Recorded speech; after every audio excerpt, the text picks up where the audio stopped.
pagi, Bu Hilda dan Bu Putri. Kami dari tim audit internal sudah melakukan pemeriksaan rutin terhadap proses pengajuan KPR. Fokus utama kami kali ini adalah pada verifikasi dokumen penghasilan debitur. Apakah kami bisa menanyakan beberapa hal teknis? Bisa, Bu. Baik, Bu, silakan. Oke. Dari hasil review terhadap 40 sampel aplikasi KPR, kami menemukan 6 aplikasi 15% yang tidak memiliki dokumen pendukung penghasilan seperti slip gaji atau laporan keuangan. Apa yang menjadi pertimbangan staf kredit dalam tetap meloloskan pengajuan ini? Benar Ibu, ada beberapa kasus terutama untuk debitur informal atau wirausaha di mana mereka hanya menyertakan surat pernyataan penghasilan. Kami biasanya tidak terlalu ketat kalau nilai pinjamannya relatif kecil dan mereka memiliki ampunan yang kuat. Dipahami fleksibilitas di lapangan, namun perlu dicatat bahwa kebijakan kredit bank menyatakan bahwa setiap pengajuan wajib menyertakan bukti objektif penghasilan seperti slip gaji, rekening koran 3 bulan terakhir, atau laporan keuangan. Surat pernyataan pribadi tidak cukup secara regulasi.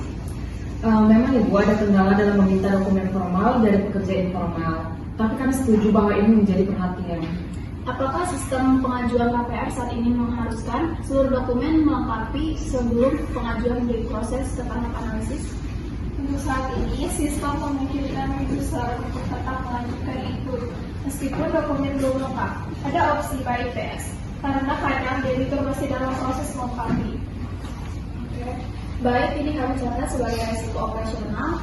Rekomendasi kami yaitu pertama, sistem perlu dimodifikasi agar tidak dapat memprosesi aplikasi ke tahap approval sebelum semua dokumen wajib terunggah. Yang kedua, staf kredit perlu diberikan pelatihan ulang soal SOP dokumentasi agar tidak terjadi pelanggaran kebijakan kredit. Nah, kami juga menganalisis bahwa banyak data ambulan seperti sertifikat rumah dan bukti peningkatan hak tangguhan belum diperbarui di sistem bahkan setelah lebih dari 90 hari sejak kredit cairkan. Mengapa ini bisa terjadi? Nah, itu biasanya karena proses balik nama di DPR atau notaris cukup memakan waktu lama. Kami baru bisa update di sistem setelah dokumen fisiknya kembali ke kami. Apakah saat ini ada batas waktu yang ditentukan oleh manajemen untuk menyelesaikan proses ambulan? Baik Bu, secara formal tidak ada Bu, tapi kami usahakan selesai dalam waktu 1-2 bulan. Masalahnya kami tidak punya kontrol langsung atas pihak eksternal seperti notaris dan juga kantor pertanahan. Memang itu tantangan umum di lapangan, tapi berdasarkan best practice dan regulasi OJK, dokumen ambulan seharusnya sudah selesai diproses dan diinput maksimal 30 hari setelah pencairan. Jika tidak, bank bisa dianggap belum memiliki jaminan legal yang sah. Memang belum semua cabang menerapkan monitoring harian untuk status ambulan. Nah, biasanya dicatat manual oleh tim kredit.